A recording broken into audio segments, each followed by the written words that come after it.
ni Papa, grabe. Ba't niyo po binabash si Kuya Bal? Ang sabi ko is, bawas-bawasan ng pag-TikTok. Nagkataon lang na na-reaction ni lumang upload na. No? Ang pag-uusap ko lang naman sa mga angels natin, hindi ko naman pinagbawalan mag-TikTok. Ang sabi ko lang, bawas-bawasan yung pag-TikTok. Okay lang sa isang linggo, makadalawa. Hindi yung araw-araw may upload sa TikTok. Kasi, inaano natin sila kumbaga iniingatan din. Kasi ang nangyayari, pag nag-TikTok sila ng something na hindi nagustuhan ng mga silang magpara-TikTok. Kasi, pag shinare yan ng bashers, ng page ng mga basher, wala tayong magagawa dyan. No?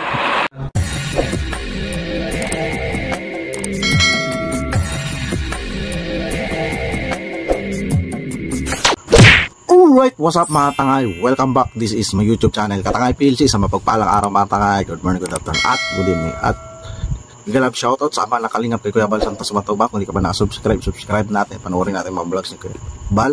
Like and share natin, and don't skip ads. At kaya na, kung hindi ka pa nakasubscribe, subscribe natin. Panoorin natin mga vlogs natin dati. Kalingap Prab. Kung hindi ka pa nakasubscribe sa kanyang YouTube channel, subscribe natin, panoorin natin, like and share natin, and don't skip ads mga vlogs sa mga Kalingap Angels at iba pang beneficiary. Business official Papa sa TV. Kung hindi ka pa nakasubscribe sa kanyang YouTube channel, subscribe natin. Yun yung Kalingap Prab. Supportahan natin na pasipag na charity vlogger.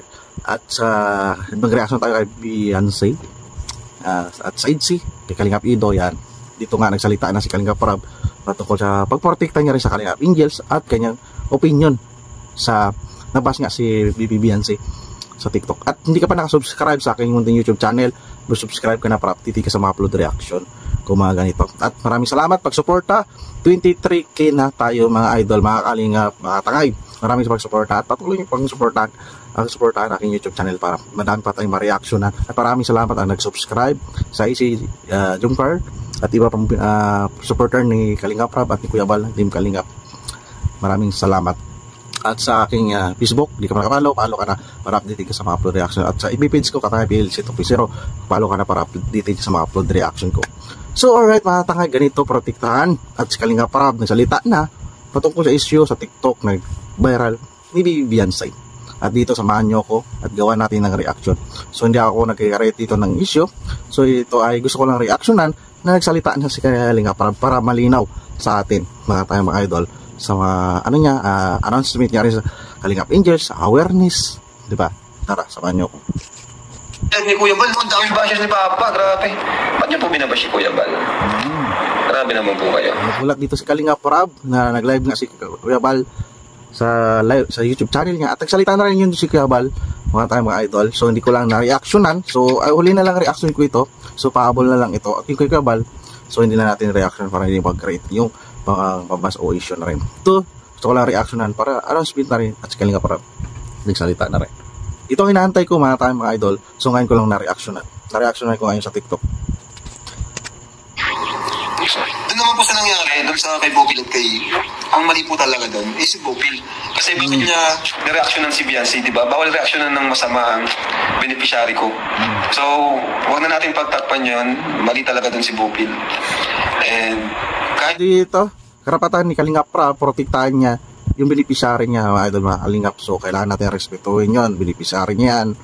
So, at least, naano natin yung panig ni Kalingap Prab, di ba? Na pinoprotektahan niya yung beneficiary niya. Magkaiba kami ng opinion ni Kuya Bal. Ay, opinion niya. Respeto ko yun. Opinion ko, respeto na. Pero hindi ibig sabihin nun ay magkakontrahan kami. Siyempre, at sa bandang uli, decision pa rin ni Kuya Bal ang masusunod. Pero sa opinion, malawak naman po yan na tanggap po yan ni Kuya Bal. Pero ang opinion ko doon, ang mali doon is si Bopil, no? Maling-mali talaga siya doon. So, bakit niya re-reaction na ng gano'n na parang pabalang na parang nag-i-invite ng basher? Yun yung matinding pinagbabawal natin na mag-invite tayo ng basher sa content natin, no? Yan. Ang sabi ko is, bawas-bawasan ng pag-TikTok. Nagkataon lang na na-reaction ni Bopil is yung yung lumang upload na, no? Ayun. So, dito paliwanag ni Kalingap Prab, bawas-bawasan yung TikTok sa mga Kalingap Angels. Kaso dito na opinion niya rin yung na-reactionan nga na TikTok ay lumang video na at ito ay nakapublic at kumakalat. So doon kung sa kanya okay lang sana na bago, medyo okay pa sana yon, pero ito Paul pala lumang video na pala ito na TikTok ni Beyonce na nagbabiral. Huli ang viral itong TikTok na to, no? Pero kung ang na-reaction niya is yung mga bago lang, Diba? medyo may tama siya tong konti. Pero mali pa rin kasi nag-invite siya ng mga bashers sa vlog sa content niya. So, yun nga, ang pakiusap ko lang naman sa mga angels natin, hindi ko naman pinagbawalan mag-TikTok. Ang sabi ko lang, bawas-bawasan yung pag-TikTok. Okay lang sa isang linggo, makadalawa. Hindi yung araw-araw may upload sa TikTok. Kasi, inaano natin sila kumbaga iniingatan din. Kasi ang nangyayari, pag nag-TikTok sila ng something na hindi nagustuhan ng mga viewers. So, alright. So, hindi niya rin kinampihan ang Kalingap Angels. Ito ay in-announcement o pinaliwanagan. Dapat mapanood din ng mga Kalingap Angels na bawas-bawasan rin yung pag-TikTok para hindi sila ma-expose, para hindi mababa sila yung mga suot nila, di ba? So hindi rin dito kinampihan ni Kalingap Rab, binigyan niya rin ito ng announcement at sana sundin din nila, di ba? Sundin din nila yung pakiusap ni Kalingap Rab. Sana ano naman yung mga Kalingap Angels, naka-update naman yan, tuloy natin. Of course, ang bashers nakaabang lang yung iba, may mga sinishare, mga fake page. Totoo yan. Ang mga basher nakaabang lang sa kanila. Sana ganun isipin ng mga Kalingap Angel na mindset. Pagdamit nila, paggalaw nila, panalita nila, dapat maging responsable rin sila. Dahil alam naman nila ng mga Kalingap Angels na sikat sila at inaabangan sila ng basher. Tapos, si Kalingap Rab, yung pinupukol. Diba? Ay, hindi rin naman yan maano ni Kalingap Rab. Ang dami nila, idol mga guys, sana tulungan din nila si Kalingap Rab na protektahan din ang sarili nila. Bawas-bawasan nga sabi ni Kalingap Rab sa isang linggo, dalawa, o isa, diba? Sana maka-operate din. So hindi ko siniseramonan dito yung Kalingap Angels mga idol, mga katangaya. Kung pinoprotektahan sila ni Kalingap Rab para hindi sila mabas, protektahan din ng Kalingap Angels si Kalingap Rab na hindi may stress sa kanila. Diba? O, siyempre si Kalingap Rab nababas din. Diba? Tuloy natin. Sinishare yung TikTok na di na natin hawak. Yun ang ngayon. Okay lang sana kung walang mga fake page na nag-share Okay lang sana. Kaso madaming fake page na nag-share. Then ang ginagawa nung talaga naghahanap lang sila ng butas. So, kaya pinagbabawalan ko sila magpara TikTok. Kasi pag sinare yan ng bashers, ng page ng mga basher, wala tayong magagawa dyan. No? Okay. So yan, tama yan si Kalingap Rab. Kapag sinirya ng buzzer, hindi na yan makukontrol ni Kalingap Rab. Hindi na makakontrol ng comment below the bell sa mga Kalingap Angels. Sila mapiktuan, Kalingap Angels din. Sila Kalingap Rab. Silang lahat dyan, mapiktuan. Siyempre, hindi mag-good mood sa kanila. So, maganda itong advice si Kalingap Rab na bawas-bawasan. Diba? Mga fake page, kakalat hanggang sa dami na pinagpipestahan na yung TikTok ng ating beneficiary. Wala tayo, di natin control yun. Kaya sinasabihan ko sila na bawasan yung pag-TikTok. Yun lang naman, hindi ko naman pinagbabawalan talaga. Yan. Kaya yun po.